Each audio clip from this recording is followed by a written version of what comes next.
कल पूरे देश में कई जगह बाईपोल्स हुए। राजस्थान में धौलपुर में जो बाईपोल हुए उसमें 18 ईवीएम्स में चुनाव आयोग के मुताबिक गड़बड़ियां पाई गई हैं। इन 18 ईवीएम में किसी का भी बटन दबाओ वोट बीजेपी को जा रहा था।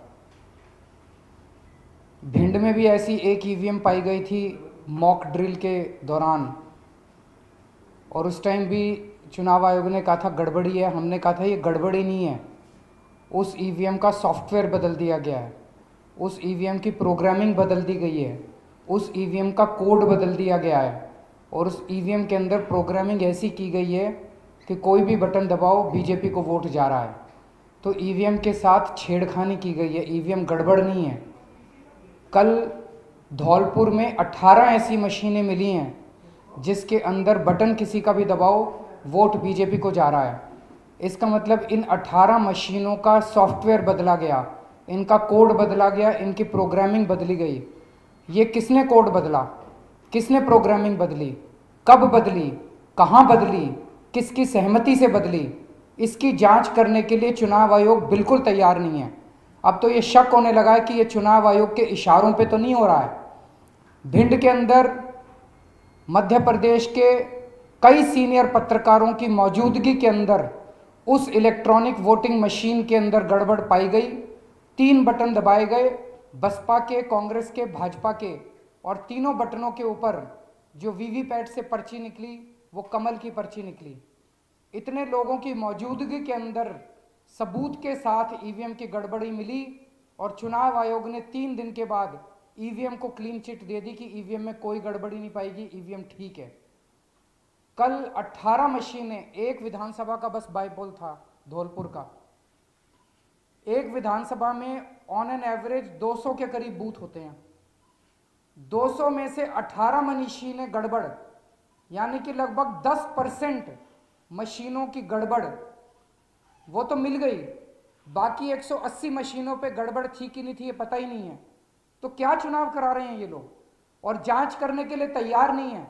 मैं खुद मिला पूरे चुनाव आयोग से, हमने कहा भाई मशीन में क्या कोड डाला गया ये पता तो करो, मशीन में क्या टेक्निकल प्रॉब्लम थी। मैं भी इंजीनियर हूं, मैं भी आईआईटी से पढ़ा हुआ हूं।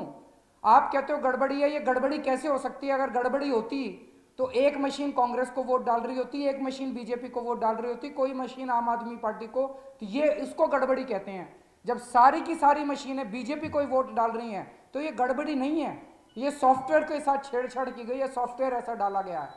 चुनाव आयोग सुन ही नहीं रहा है। 10% मशीनों के अंदर गड़बड़ मिली है तो ये कोई छोटी बात नहीं है। भिंड के अंदर चुनाव आयोग ने क्लीन चिट दे दी, और अब धौलपुर की जो मशीनें हैं उसके ऊपर भी चुनाव आयोग किसी तरह की कोई जांच कराने के लिए तैयार नहीं है। केवल जिस मशीन में गड़बड़ मिलती है उसको बदल देते हैं कि जिस मशीन में गड़बड़ मिलती है इससे थोड़ी समाधान निकलेगा। और दूसरी बड़ी बात यह कि अब ये जो सॉफ्टवेयर में गड़बड़ की जा रही है ये बड़े शातिर तरीके से की जा रही है। पहले जब हम देखते थे कि कोई भी बटन दबाओ लाइट बीजेपी की जलती थी तो आदमी को पता चल जाता था। अब ये जो नए सॉफ्टवेयर के अंदर गड़बड़ की है, नई गड़बड़ें कर रही है भाजपा। अब बटन किसी का भी दबाओ लाइट उसी की जल रही है, लेकिन वीवीपैट में पर्ची जो आ रही है वो भाजपा की आ रही है। तो अगर वीवीपैट की मशीन ना लगी हो तो ये गड़बड़ भी नहीं पता चलेगी। और बहुत सारे देश के अंदर कई जगह वीवीपैट इस्तेमाल नहीं हो रहा। इसका मतलब जहां वीवीपैट ना लगाओ वहां पे अगर मशीन सारे बटनों पे भाजपा को वोट दे रही है तो पता ही नहीं चल सकता। ऐसे में चुनाव आयोग चुनाव क्यों करा रहा है? चुनाव आयोग एक तरह से धृतराष्ट्र बन गया है जो अपने बेटे दुर्योधन को किसी भी तरह से ही साम दाम दंड भेद करके सत्ता में पहुंचाना चाहता है। चुनाव आयोग किसी भी तरह से करके, चुनाव आयोग का मकसद अब चुनाव कराना नहीं रह गया। चुनाव आयोग का एक ही मकसद है, भाजपा को सत्ता में पहुंचाना, साम दाम दंड भेद करके, चुनाव का एक नाटक करके, और भारतीय जनता पार्टी को सत्ता में पहुंचाना, ये चुनाव आयोग का मकसद रह गया। इसका सबसे बड़ा खतरा यह नजर आ रहा है, दिल्ली के एमसीडी चुनाव में जो मशीनें इस्तेमाल होने वाली है वो राजस्थान से आ रही हैं। राजस्थान से मशीनें क्यों आ रही हैं? दिल्ली की मशीनों को इस्तेमाल क्यों नहीं किया जा रहा? दिल्ली का चुनाव आयोग राजस्थान से मशीनें क्यों मंगवा रहा है? मेरे को पता चला दिल्ली के अंदर मशीनें अवेलेबल है, 15,000 दिल्ली की मशीनें इस्तेमाल हो रही हैं, और राजस्थान से 5,000 बैलेट यूनिट और 8,000 कंट्रोल यूनिट मंगवाए जा रहे हैं। क्या जरूरत है? उसमें इन्होंने एक बहाना ढूंढा है कि हम दिल्ली के अंदर, दिल्ली के एमसीडी के चुनाव में टोटल 3 किस्म की मशीनें अवेलेबल हैं इस टाइम, 3 जनरेशन की। एक है 2006 से पहले मैन्युफैक्चर की हुई मशीनें, उनको कहते हैं जनरेशन 1 मशीन्स। एक है 2006 से 2013 की मशीनें, इनको कहते हैं जनरेशन 2 मशीन्स। एक है 2013 के बाद की मशीनें। 2013 के बाद की मशीनें अभी ज़्यादा इस्तेमाल नहीं हो रही हैं। 2006 के पहले की मशीनों को डिस्कार्ड कर दिया गया है, उनका इस्तेमाल बंद है। 2006 से 2013 की जो जनरेशन 2 मशीन्स हैं, केवल उनका इस्तेमाल हो रहा है। लेकिन दिल्ली के चुनाव आयोग ने चिट्ठी लिखी है कि हम जनरेशन 1 मशीनों से, यानी कि 2006 के पहले की मशीनों से, जिसमें कोई सिक्योरिटी फीचर्स नहीं थे, हम उन मशीनों से दिल्ली एमसीडी का चुनाव कराना चाहते हैं। क्यों भाई?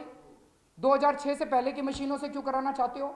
2006 से बाद की मशीनें जो जनरेशन 2 मशीन है वो दिल्ली में अवेलेबल हैं, उनको नकार के, बहाना मार के 2006 से पहले की मशीनें मंगवा रहे हैं और वहां से राजस्थान से मशीनें आ रही हैं। हमने राजस्थान की मशीनों का हश्र देख लिया। राजस्थान की मशीनें सारी मैनिपुलेटेड है, सारी मशीनें मैनिपुलेटेड है राजस्थान की। और वो मैनिपुलेटेड, वो टेम्पर्ड मशीनें जिनके अंदर सॉफ्टवेयर बदल दिए गए हैं, उनसे ही एमसीडी का चुनाव कराना चाहते हैं। फिर चुनाव क्यों करा रहे हैं? बंद करें ये चुनाव कराने का नाटक और घोषित कर दे भाजपा जीत गई बस। फिर देश के लोग देख लेंगे कि क्या आंदोलन करना है, देश के लोग सड़कों के ऊपर उतरेंगे। लेकिन ये जो जनतंत्र के साथ खिलवाड़ कर रहा है चुनाव आयोग, ये जो जनतंत्र के साथ खिलवाड़ कर रही है भारतीय जनता पार्टी, इसको इस देश की जनता बर्दाश्त नहीं करने वाली है। अगर आपके कोई प्रश्न है तो बता दीजिए।